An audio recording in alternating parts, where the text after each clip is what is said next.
प्यारे भाइयों और बहनों, मैं आप सबका स्वागत करता हूं। प्रभु आपको आशीष दें। आप जितने भी लोग इस रिट्रीट में भाग ले रहे हैं, प्रभु अपने वचन के द्वारा आपको शुद्ध करें, अपने प्रेम से आपको ओतप्रोत करें। पवित्र आत्मा आप लोगों पर उतरे और आप लोगों को प्रेम के सूत्र में बांधे रखें। आइए हम प्रभु की महिमा के लिए एक सुंदर गीत गाते हुए आज की इस पवित्र संगति की शुरुआत करते हैं।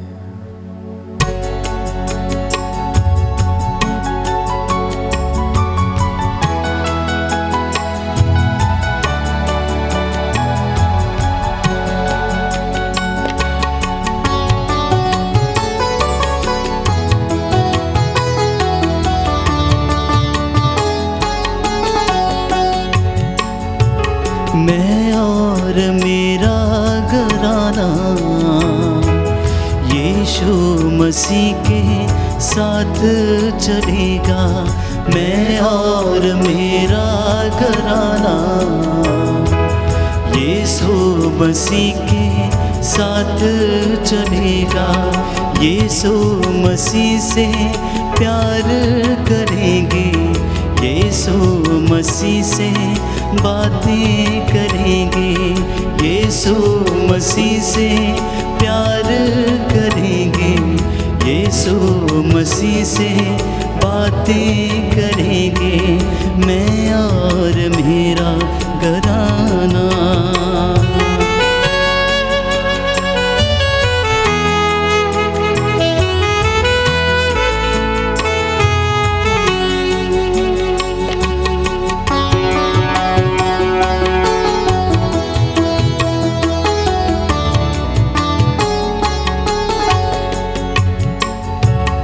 पूजा करेंगे यीशु की, रूह कुद्स से जिएंगे। पूजा करेंगे यीशु की, रूह कुद्स से जिएंगे। हर बात यीशु मसीह की बुद्धि से हम सुनेंगे। हर बात यीशु मसीह की बुद्धि से हम सुनेंगे। मैं और मेरा घराना यीशु मसीह के साथ चलेगा। यीशु मसीह से बातें करेंगे, यीशु मसीह से प्यार करेंगे। मैं और मेरा घराना, मैं और मेरा घराना, मैं और मेरा घराना।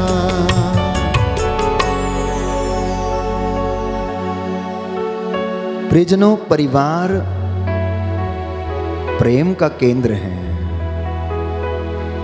जहां पर व्यक्ति प्यार करना सीखता है।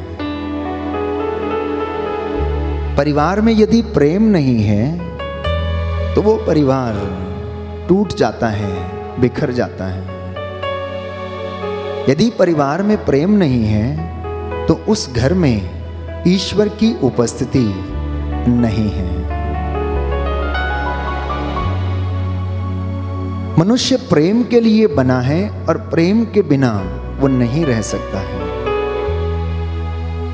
इंसान एक सामाजिक प्राणी है, इसलिए जब वो समाज में रहता है तो उसे एक दूसरे की भावनाओं की कद्र करना, एक दूसरे को सहन करना, एक दूसरे को क्षमा करना, एक दूसरे से प्रेम करना निहायत ही जरूरी और आवश्यक है। ये प्रेम अनेक प्रकार का है। माता पिता और बच्चों का प्रेम, पति पत्नी का प्रेम, दो प्रेमियों का प्रेम, और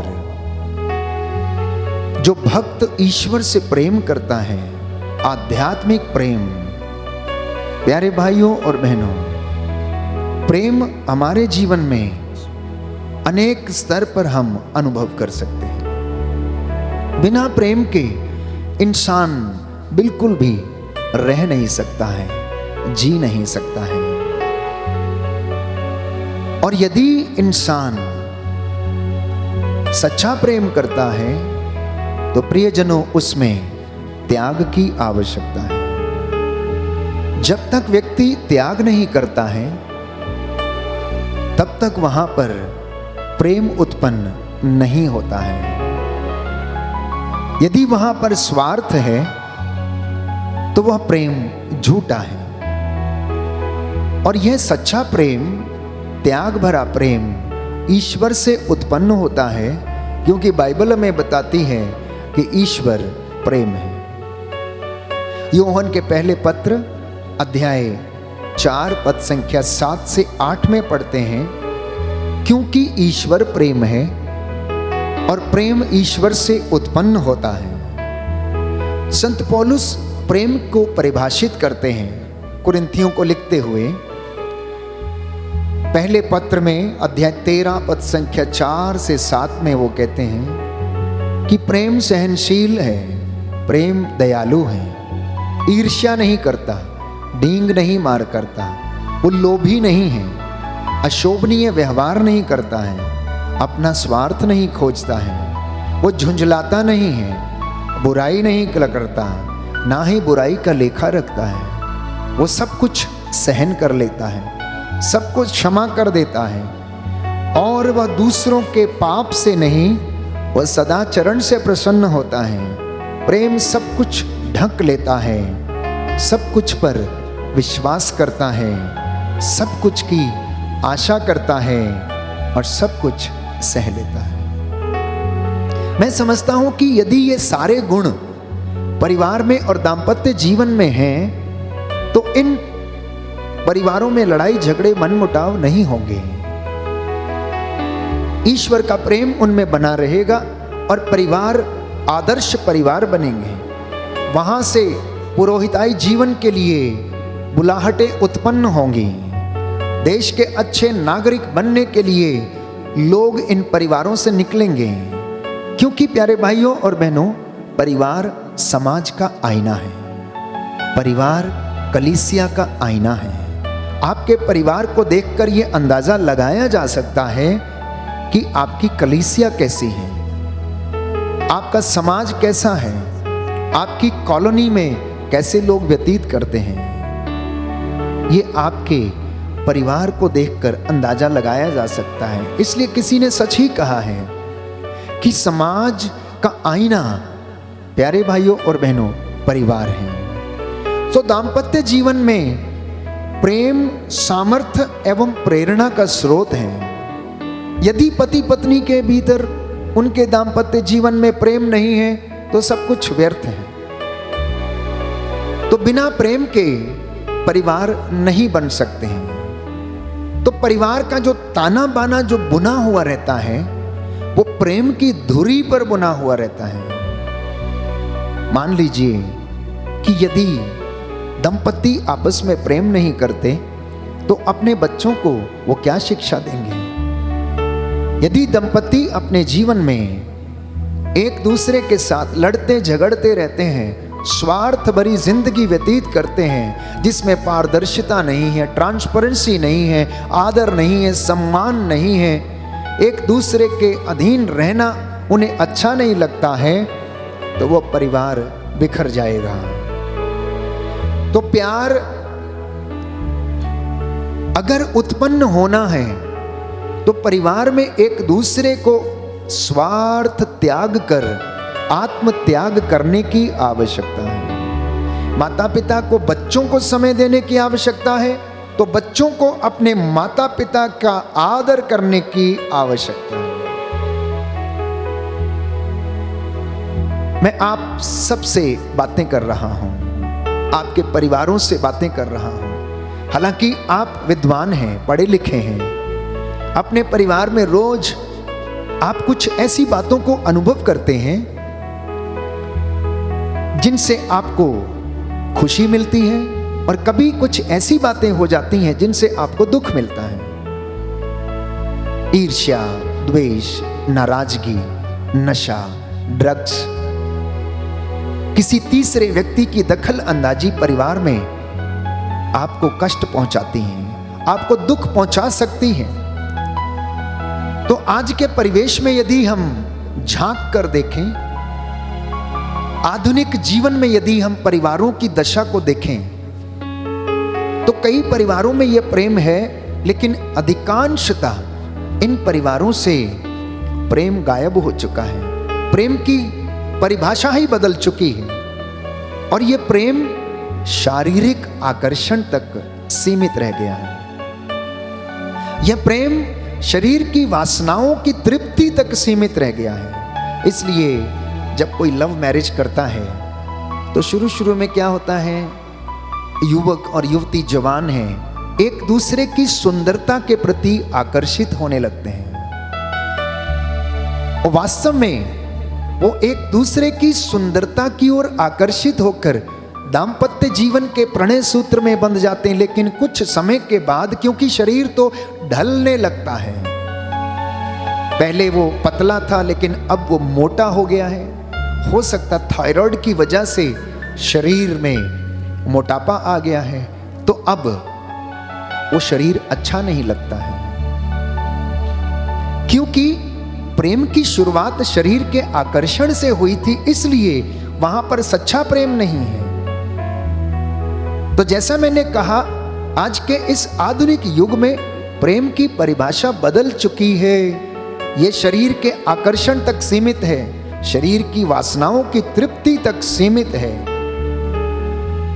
तो हमें परिवारों में दो चीजों पर ध्यान देने की आवश्यकता है। सबसे पहला,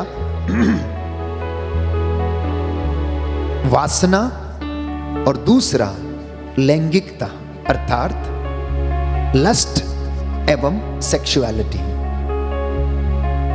अगर व्यक्ति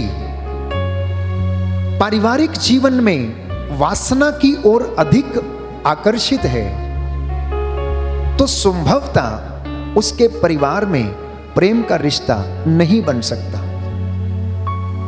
यदि वो लैंगिकता पर ज्यादा ध्यान देता है, for example, heterosexual relationship is sacred and God willed it is inside the sacred bond of marriage।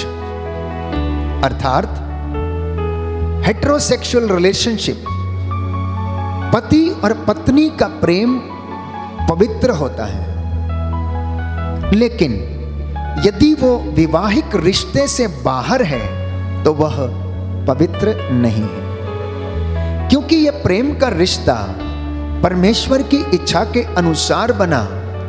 जब ईश्वर ने आदम को देखा कि वो अकेला था, अकेला रहना उसके लिए अच्छा नहीं था, तो उसके लिए एक साथी प्रभु ने बना दिया, जिसका नाम आदम ने नारी रखा। और उसने कहा कि यह तो मेरी हड्डियों की हड्डी है और मेरे मांस का मांस, क्योंकि यह नर से निकली है तो इसका नाम नारी होना चाहिए। तो यदि वैवाहिक जीवन से बाहर यह रिश्ता बनता है तो ये पवित्र नहीं है, अपवित्र समझा जाता है।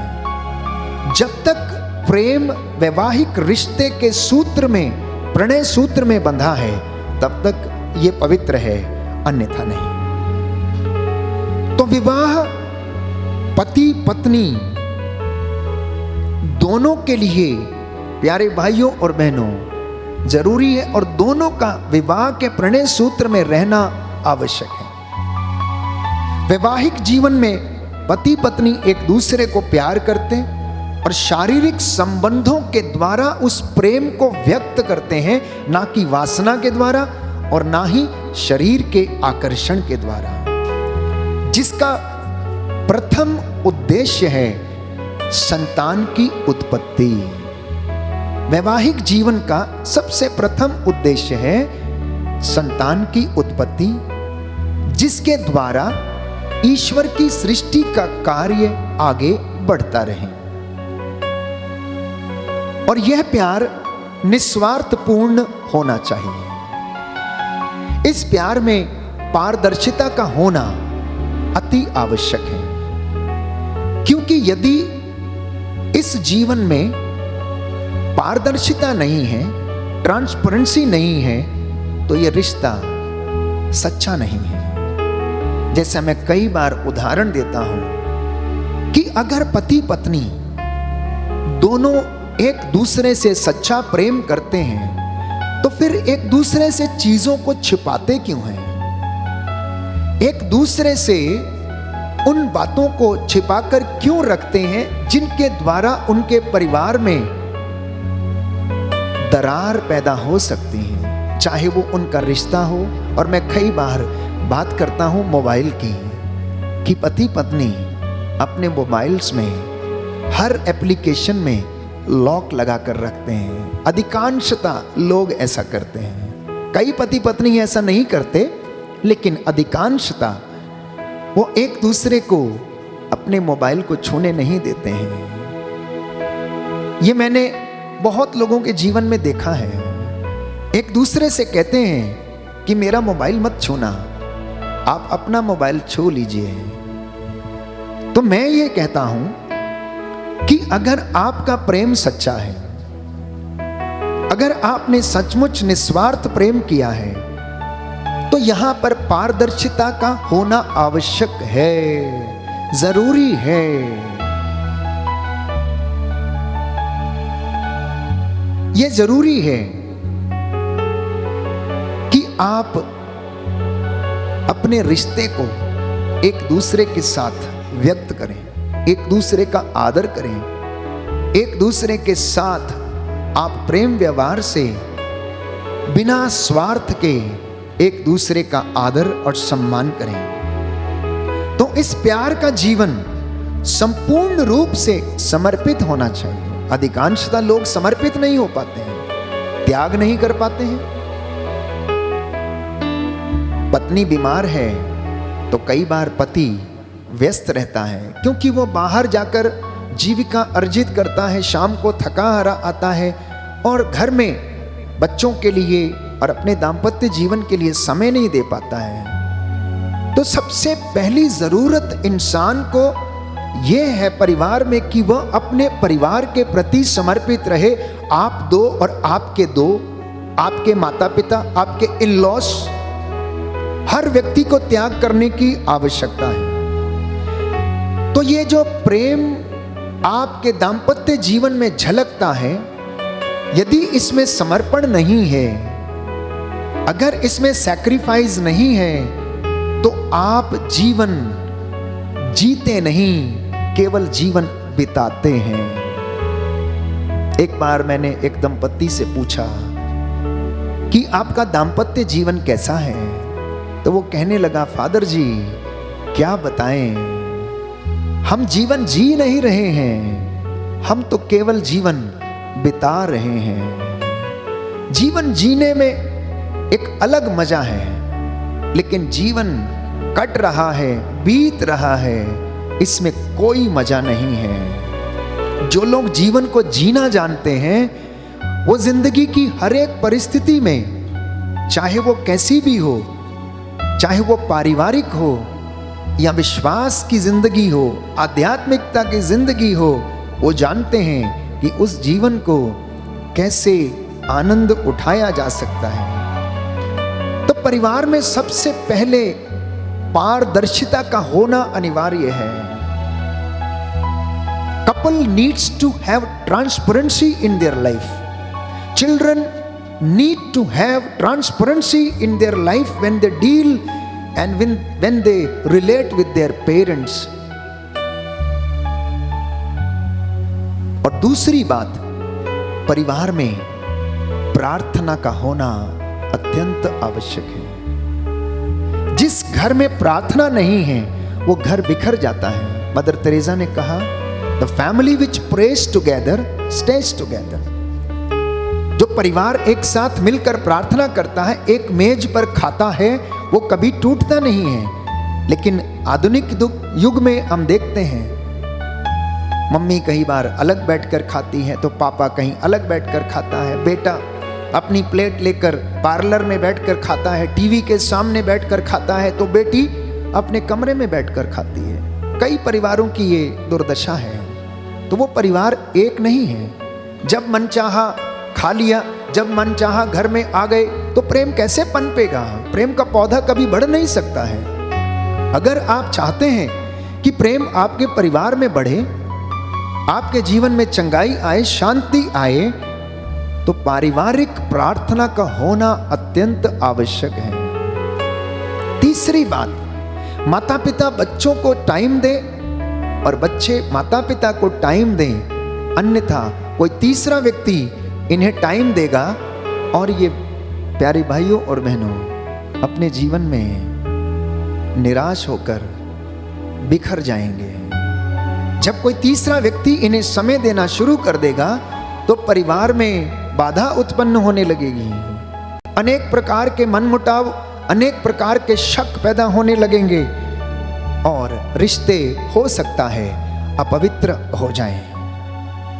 चौथी बात, विचारों का आदान प्रदान होने की आवश्यकता है। कई परिवारों में विचारों का आदान प्रदान नहीं होता है, एक दूसरे को सहन नहीं कर पाते हैं, कुछ बोलो तो समझते नहीं हैं, जिद करते हैं।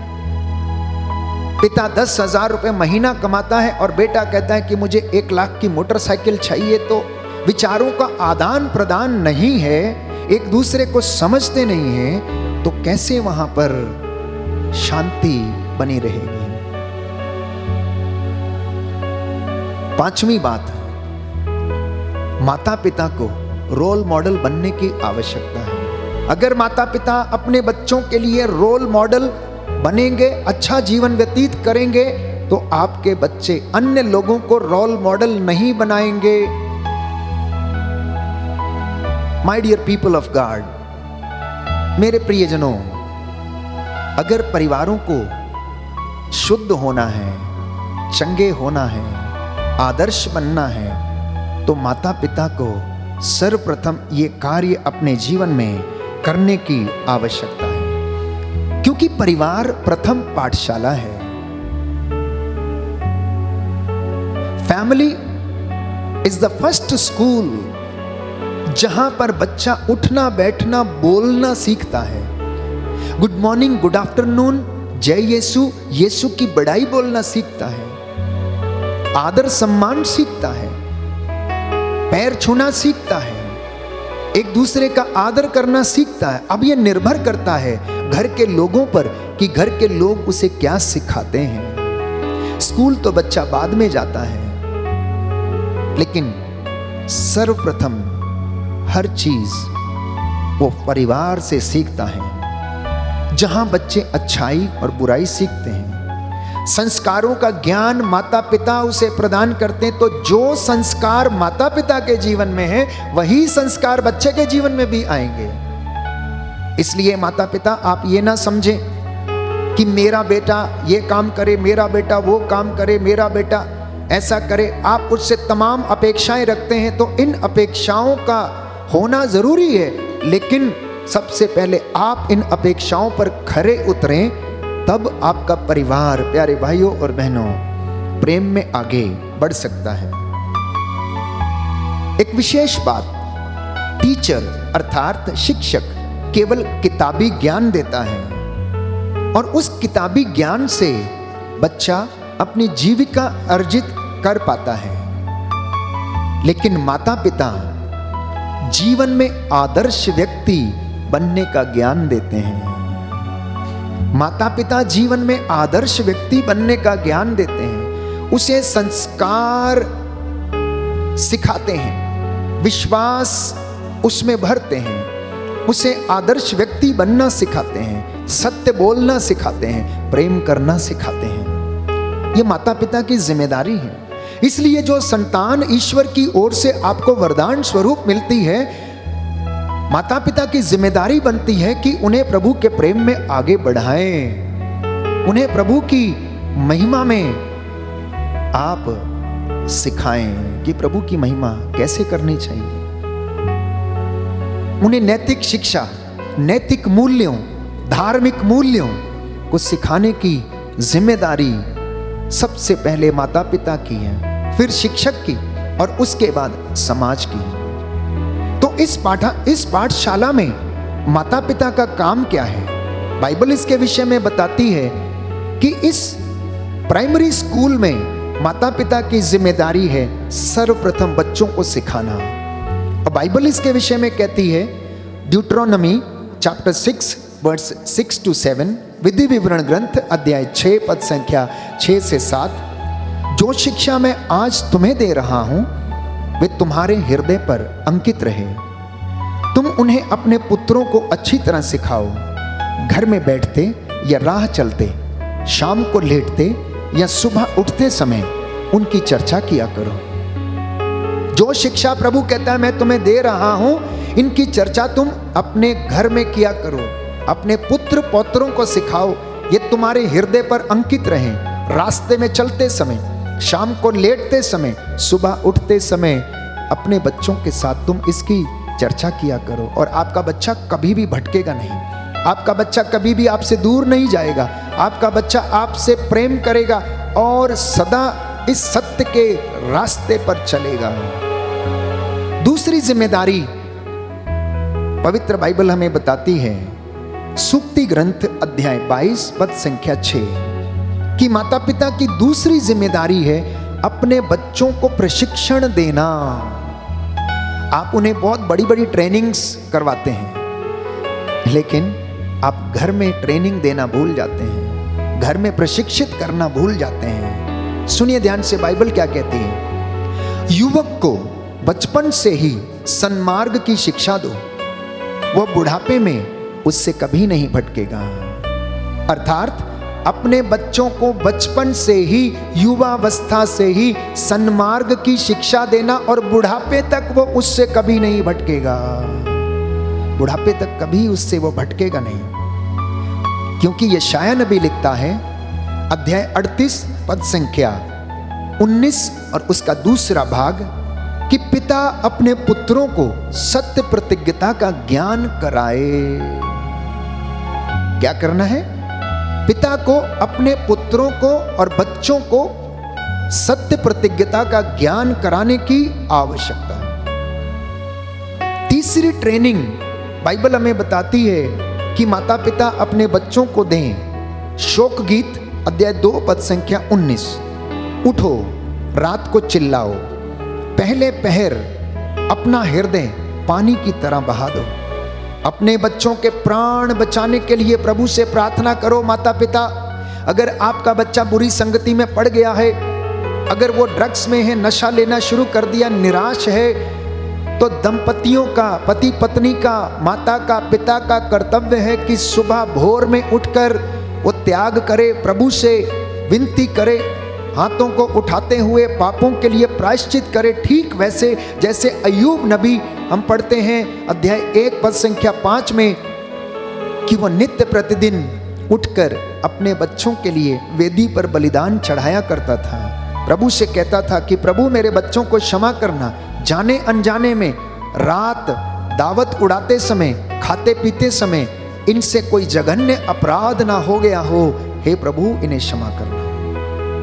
ये माता पिता का कर्तव्य है। और मैं समझता हूं कि यदि आप ऐसा करेंगे, बाइबल की शिक्षा के अनुसार चलने का प्रयास करेंगे, तो अवश्य आपके परिवार में प्रेम बना रहेगा, वो प्रणय सूत्र में बना रहेगा। यूं तो तमाम बातें मैं आपसे बता सकता हूं, लेकिन इन चंद क्षणों में बाइबल हमसे क्या चाहती है, एक परिवार में प्रेम की भूमिका क्या है, प्रेम क्या करता है, प्यारे भाइयों और बहनों, इसे समझने की आवश्यकता है। तीसरी बात, बच्चों के लिए माता पिता चीजों को उपलब्ध कराएं। जैसा कि वचन में हम पढ़ते हैं, कुरिन्थियों का दूसरा पत्र अध्याय 12 पद संख्या 14, कि माता पिता बच्चों को खिजाया ना करें, बल्कि उन्हें हर चीज मुहैया कराएं जो उनके जीवन के लिए आवश्यक है। ये माता पिता की जिम्मेदारी है। यदि आप नहीं देंगे तो बच्चा क्या करेगा?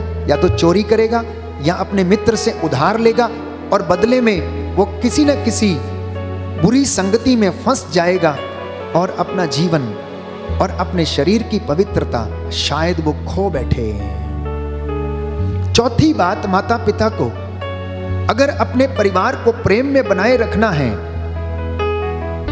Nurture your children with love, with patience, ईमानदारी, वफादारी, सौम्यता और प्रज्ञा के साथ अपने बच्चों की देखभाल करें। अर्थात अपने बच्चों की, अपने परिवार की देखभाल आपको ईमानदारी, वफादारी, सौम्यता और प्रज्ञा के साथ करने की आवश्यकता है। पांचवी बात, बच्चों पर नियंत्रण रखने की आवश्यकता है। अगर आप नियंत्रण नहीं रखेंगे तो प्रियजनों, आप अपने बच्चों को खो देंगे, वो आपकी अधीनता स्वीकार नहीं करेगा। इसलिए बचपन से ही उसे छड़ी लगाएं, क्योंकि जो व्यक्ति अपने बच्चों को छड़ी नहीं लगाता वो उसके लिए, प्यारे भाइयों और बहनों, पाप का कारण बन जाता है। तो पहला तिमोथी अध्याय 3 पद संख्या 4 में प्रभु का वचन कहता है कि माता पिता अपने बच्चों पर नियंत्रण रखें। छठवीं बात, बच्चों को प्यार करें।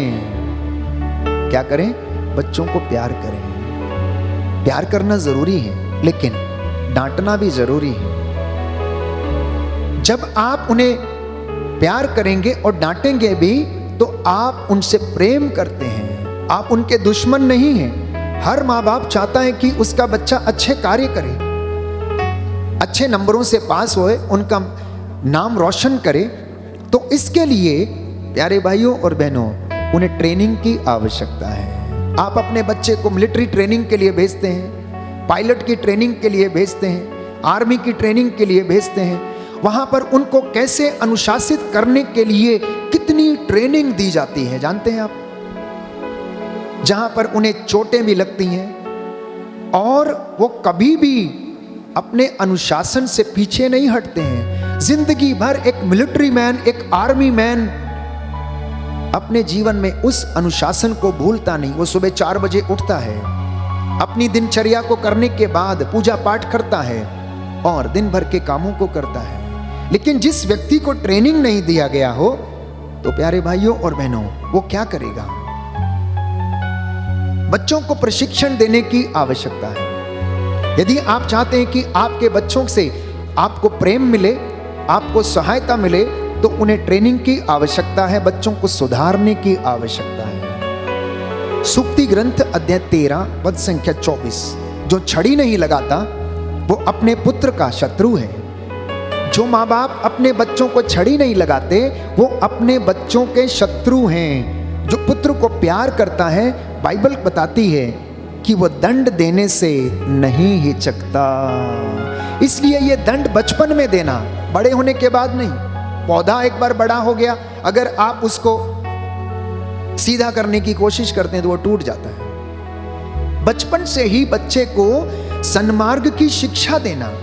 सूक्ति ग्रंथ अध्याय 19 पद संख्या 18, अपने पुत्र को दंड दो, इसमें उसका कल्याण है और उसकी मृत्यु के कारण तुम लोग मत बनो प्रिय माता पिता, और आपको कभी दुख नहीं मिलेगा। अनेक दंपतियों की शिकायत है, फादर मेरा बेटा बात नहीं करता, फादर मेरी बेटी बात नहीं करती, फादर इसे समझाइए।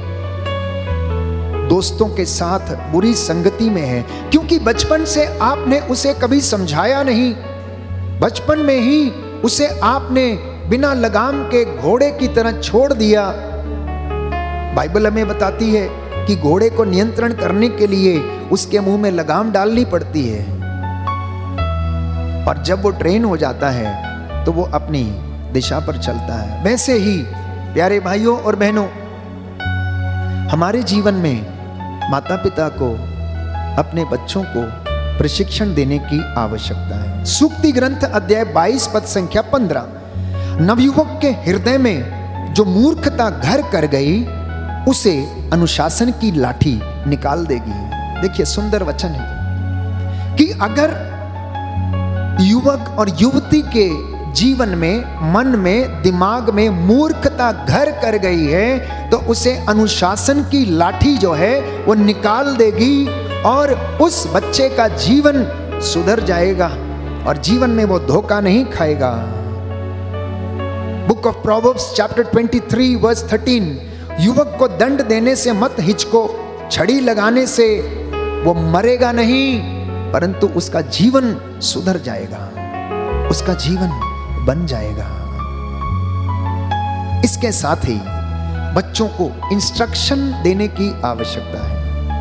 यदि आप चाहते हैं कि आपके परिवार प्रेम में बढ़े, आपका परिवार उन्नति करे, आपका परिवार आदर्श क्रिस्तीय परिवार बने, तो बाइबल की इन बातों को जानने, सुनने, समझने, चरितार्थ करने की आवश्यकता है। तो बाइबल हमें बताती है, book of proverbs chapter 22 verse 6, उन लोगों के समान मत बनो जो दूसरों की जमानत देते और कर्जदारों की जिम्मेदारी लेते हैं। कहीं ऐसा ना हो कि चुकाने के लिए तुम्हारे पास पैसा ना हो और तुम्हारा विस्तार रुक जाए, तुम्हारी उन्नति रुक जाए। ऐसे लोगों की जमानत मत लो। ऐसे लोगों की सेवा करने में कोई भी आनंद नहीं आता है, वरन अपने बच्चों को आप अच्छी शिक्षा देना। ध्यान रखना प्यारे भाइयों और बहनों कि परिवार का मूलभूत आधार प्रेम है। अगर प्रेम नहीं है तो उस घर में ईश्वर नहीं है। जिस घर में प्रार्थना नहीं है वो घर बिखरा हुआ है।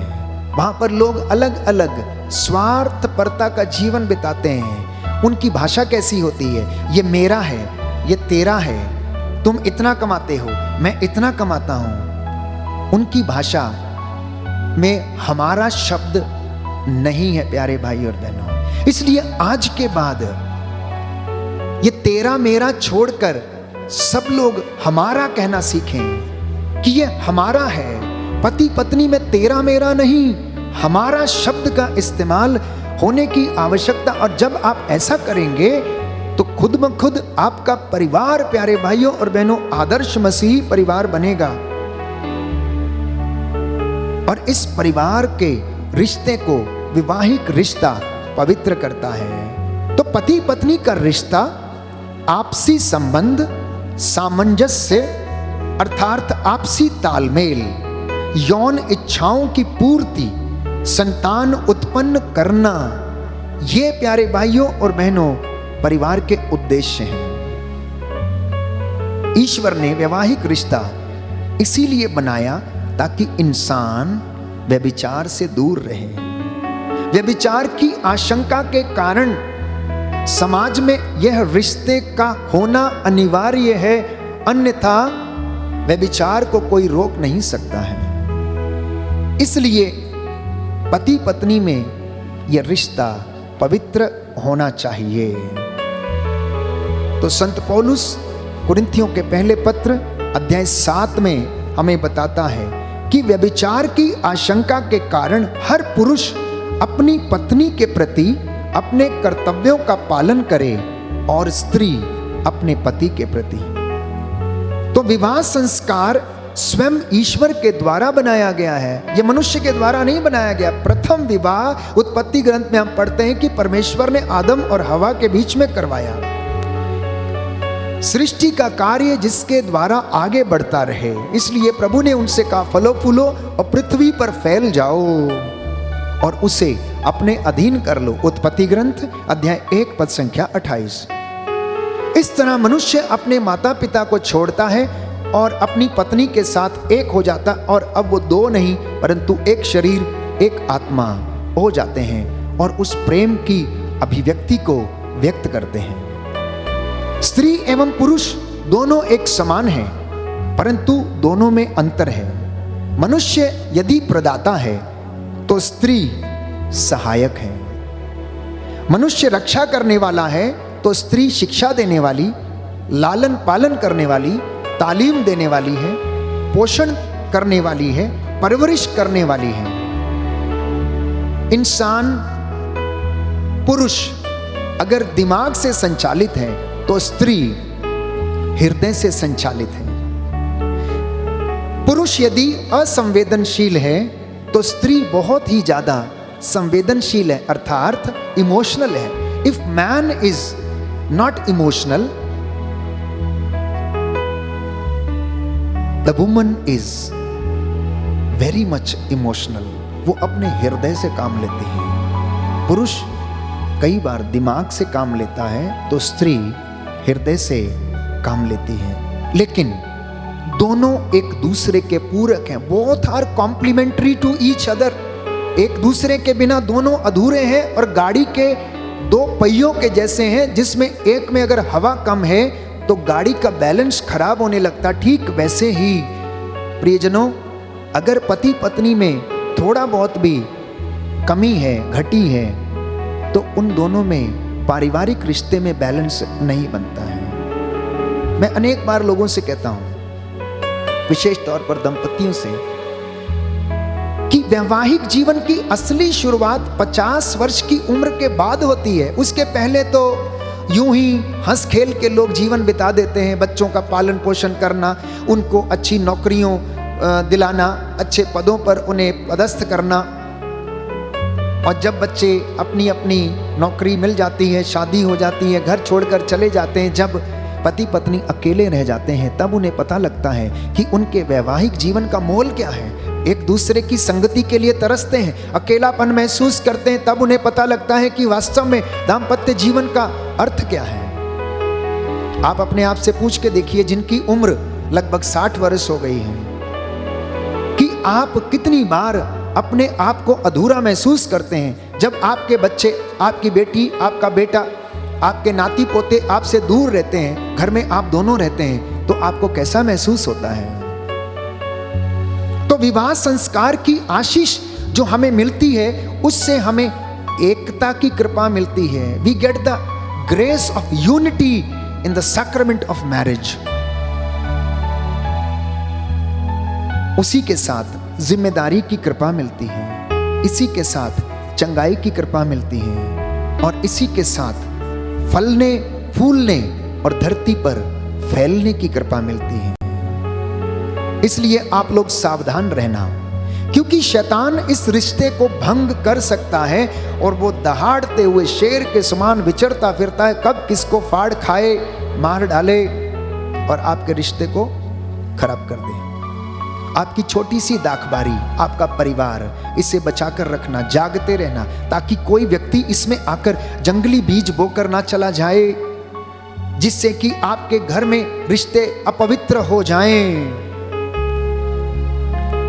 शैतान इन रिश्तों को किस तरह से भंग करता है? सबसे पहले व्यभिचार के कारण वो इस पवित्र रिश्ते को क्या करता है? भंग करता है। अगर कोई भी व्यक्ति गलत रिश्तों में पड़ जाता है तो ना केवल अपने शरीर परंतु अपनी आत्मा को, अपने परिवार को और अपने रिश्ते को वो अपवित्र कर लेता है। इसलिए व्यभिचार से बच के रहना। दूसरा, बुरे यौन विचार से आप अपने परिवार को बचाकर रखना। तीसरा, बहुविवाह, अर्थात बहुत सारे मैरिजेस, एक से शादी किया, छोड़ दिया, तलाक हो गया, कोई फर्क नहीं पड़ता, छोड़ दिया। बहुविवाह के कारण भी परिवार नष्ट हो जाते हैं, खानदान नष्ट हो जाते हैं। कौटुंबिक व्यभिचार के कारण परिवार नष्ट हो सकता है। कौटुंबिक अर्थात अपने ही परिवार के लोगों के साथ व्यभिचार अगर हो जाता है तो उससे रिश्ता टूट सकता है, परिवार बिखर सकता है। इसी के साथ गे रिलेशनशिप, समलैंगिकता, अगर कोई इन रिश्तों में जीवन व्यतीत करता है तो उसमें प्रेम बिल्कुल नहीं हो सकता है। लालच और प्रलोभन ये आपके पारिवारिक जीवन को नष्ट कर सकते हैं। यदि पत्नी के मन में लालच है या पति के मन में लालच है, किसी भी प्रकार का हो, चाहे वो दहेज का हो, चाहे वो किसी भौतिक चीज का हो, प्यारे भाइयों और बहनों, लालच और प्रलोभन आपके रिश्तों को नष्ट कर सकता है। कुछ चीजें जो पति पत्नी का ध्यान भंग कर सकती हैं और परिवार टूट सकता है। बाइबल हमें बताती है धन का मोह एवं आंखों की वासना। पाप इंसान की आंखों से शुरू होता है, नजर से शुरू होता है। स्त्री का मोह एवं शरीर की वासना, प्रसिद्धि का मोह एवं जीवन और शरीर का घमंड। अक्सर लोग क्या करते हैं, प्रसिद्धि पाने के लिए अपने परिवार की परवाह नहीं करते हैं, घर से बाहर ही रहते हैं, पत्नी को टाइम नहीं देते, बच्चों को भी टाइम नहीं देते हैं और रिश्ता टूटने लगता है। अगर आप अपनी पत्नी को टाइम नहीं देंगे तो कोई और व्यक्ति उसे टाइम देगा। अगर आप अपने बच्चों को टाइम नहीं देंगे तो कोई और व्यक्ति उन्हें टाइम देगा और वो रिश्ता अपवित्र हो सकता है, परिवार टूट सकते हैं, परिवार बिखर सकते हैं। इसलिए सावधान रहने की आवश्यकता है। आप चाहते हैं ना कि आपका परिवार पवित्र बने, आप चाहते हैं कि आपके परिवार आदर्श परिवार बने, आप चाहते हैं कि आपके परिवारों में एकता बनी रहे। क्या आप चाहते हैं कि आपके परिवार में यीशु मसीह आपके परिवार का आधार बने? तो आप मुझसे पूछ सकते हैं कि father how can we sanctify our families? Father हम अपने परिवारों का पवित्रीकरण कैसे करें, हमारे परिवार में प्रेम कैसे आएगा? तो सर्वप्रथम अपने घर में एक पवित्र वेदी बनाएं और वहां पर सबसे पहले प्रभु के वचन को क्या करें, प्रतिष्ठित करें। प्रभु के वचन का आदर करें, क्योंकि जिस घर में वचन है उस घर में शिक्षा है, जिस घर में वचन नहीं है उस घर में शिक्षा नहीं है, और जिस घर में प्रार्थना है वो एक साथ रह सकता है। आध्यात्मिक मूल्यों को प्राथमिकता देना। You need to value the spiritual values my dear brothers and sisters. आपको अपने परिवार में आध्यात्मिक मूल्यों को प्राथमिकता देने की आवश्यकता है और इसके साथ साथ बच्चों को नैतिक मूल्यों का ज्ञान कराने की आवश्यकता है। विश्वास और प्रार्थना जैसे गुणों को विकसित करने की आवश्यकता है। संस्कारों को नियमित रूप से ग्रहण करना, कलीसिया के साथ संगति में रहना, अपने पुरोहित से लगातार मशवरा करना, सलाह लेना, काउंसलिंग लेना अपने परिवार के लिए। क्योंकि आपको सांसारिक जीवन में तो लोग बहुत हैं सलाह देने वाले, लेकिन आध्यात्मिक जीवन में सलाह देने वाला केवल एक ही व्यक्ति है और वो है आपका पास्टर, आपका पुरोहित, पल्ली पुरोहित, रेवड़ का अगुआ। केवल वो आपको आध्यात्मिक सलाह दे सकता है। तो प्रभु यीशु मसीह को अपने परिवार का मुखिया बनाना, उसे अपने परिवार पर अधिकार लेने देना। जब वो आपके परिवार पर अधिकार लेगा तो आपके जीवन में कभी भी कष्ट नहीं आएगा। एक और विशेष बात, be satisfied what you have in your family. आपके परिवार में जो कुछ है उससे आप संतुष्ट रहें। आपका पति या पत्नी मोटा हो, काला हो, पतला हो, दुबला हो, अगर आपने उसे विवाह संस्कार के समय करार किया है तो वो करार जीवन भर के लिए बरकरार रहना चाहिए। क्योंकि ये तो शरीर है, ये मोटा पतला तगड़ा होता रहता है, चोटें लगती रहती हैं, ये तो बदलता रहेगा, ये ढलता रहेगा। आज ये सुंदर है तो कल इसमें झुर्रियां आने लगेंगी, तो इसका मतलब ये नहीं कि आपका प्यार कम हो जाए। No my dear brothers and sisters, जो करार आपने कर लिया, जो वादा आपने कर लिया, अंतिम सांसों तक वो करार बना रहना चाहिए। मैं आपको वादा करता हूं आपके परिवार में प्रेम बना रहेगा। जैसा कि आज हम प्रेम की बात कर रहे थे, क्योंकि प्रेम परिवारों का आधार स्तंभ है, मूलभूत आधार है, परिवारों का केंद्र बिंदु है, और इसी के इर्द गिर्द परिवार का ताना बाना बुना जाता है। त्याग भरा जीवन बिताना, live a life of sacrifice. कभी कभी रीति रिवाजों के चलते पति पत्नी की सेवा नहीं कर पाता है। हर परिस्थिति में चाहता है कि केवल पत्नी ही पति की सेवा करे। पत्नी अगर बीमार है तो पति का फर्ज बनता है, अगर कोई नहीं है तो पति उसकी सेवा करे, क्योंकि दुख में सुख में हर हालत में वो उसका संगी और साथी है। ना तो पुरुष बड़ा है और ना स्त्री बड़ी है, दोनों एक दूसरे के पूरक हैं। दोनों को एक दूसरे का आदर और सम्मान करने की आवश्यकता है। दोनों, मैंने कहा, गाड़ी के पहिए के समान है। एक में अगर हवा कम होती है गाड़ी के पहिए में तो बैलेंस नहीं होता, ठीक वैसे ही घरेलू हिंसा से बचें, शारीरिक शोषण से बचें, एक दूसरे के शरीर की इज्जत करें। Respect the bodies of each other. अगर कोई बीमार है तो जरूरी नहीं है कि शारीरिक संबंध बनाने की आवश्यकता है। एक दूसरे की मनोभावनाओं की, एक दूसरे के इमोशंस की आपको कदर करने की आवश्यकता है प्रियजनों। और देखिए कि आपके परिवार में सुकून रहेगा, शांति रहेगी, प्रेम रहेगा, आदर बना रहेगा, आत्म त्याग बना रहेगा, और आप स्वार्थ से नहीं निस्वार्थ भाव से एक दूसरे के लिए जिएंगे।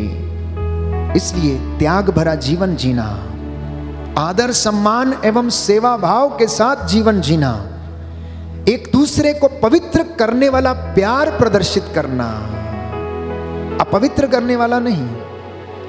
पति पत्नी एक दूसरे को खिलौना नहीं समझना। You are not toys, you are human beings. तो ह्यूमन बीइंग होने के नाते एक दूसरे की भावनाओं की हमें कदर करने की आवश्यकता है। थैंक यू, धन्यवाद, I forgive you, good morning, good afternoon जैसे शब्दों का रोज इस्तेमाल करना। आई एम सॉरी ऐसे शब्दों का इस्तेमाल करना। और मैं आपको विश्वास दिलाता हूं, आपके परिवार को कोई तोड़ नहीं सकता, आपके रिश्ते को कोई तोड़ नहीं सकता है। हालांकि मैंने ये बातें चंद क्षणों में आपको नट शेल में बताने का प्रयास किया है, लेकिन मैं समझता हूं कि अगर किसी ने इसको बड़ी गहनता से मनन चिंतन करते हुए आत्मसात किया है तो आज से आपके परिवार में प्रेम आना शुरू हो जाएगा। इसलिए अब जो नव दंपति हैं, आप अपने मन में इस बात को डाल लें कि आप अपने परिवार को आदर्श परिवार बनाने के लिए प्रथम दिन से ही आप कोशिश करनी शुरू कर दें। हर युवती को यह सोचना है कि उसे एक दिन मां बनना है, और हर मां को यह सोचना है कि उसे एक दिन सास बनना है। हर बहू को यह एक सोचना है कि उसे एक दिन बहू बनना है। हर युवक को यह सोचना है कि वह एक दिन पिता बनेगा, और हर पिता को यह सोचने की आवश्यकता है कि वह एक दिन ससुर बनेगा, दादा बनेगा, नाना बनेगा। जब आप इन बातों की अभिव्यक्ति करते रहते हैं तो प्रियजनों, आपको जिंदगी सिखाती रहती है कि इन अवस्थाओं में पहुंचने से आप लोगों को क्या लाभ मिल सकता है। परमेश्वर का हम शुक्रिया अदा करें कि आज की जो शिक्षा हमें दी गई है, हे प्रभु, उस शिक्षा के द्वारा मेरे जीवन में, मेरे परिवार में शांति आ जाए। Thank you, God bless you.